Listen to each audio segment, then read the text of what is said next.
Are you glad that India took the position it did? I mean, it carried on buying Russian oil and gas, for example. Yes, I'm still wiping the egg off my face because I was the one person in the parliamentary debate who actually criticized the Indian position at the time, back in February 22, on the well-worn grounds that Espen will understand, because he and I talked about all this in my UN days, that there was a violation of the UN Charter, that there had been a violation of the principle of the inviolability of borders, of the sovereignty of a member state, namely Ukraine.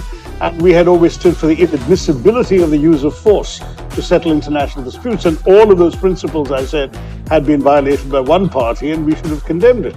Well, a couple of years later, 3 years later, it does look like I'm the one with egg on my face, because clearly the policy has meant that India has actually a prime minister who can hug both the president of Ukraine and the president of Moscow 2 weeks apart and be accepted in both places. And therefore, India is in a position where it can make a difference to a lasting peace, if it was so required, in ways that very few countries would be able to.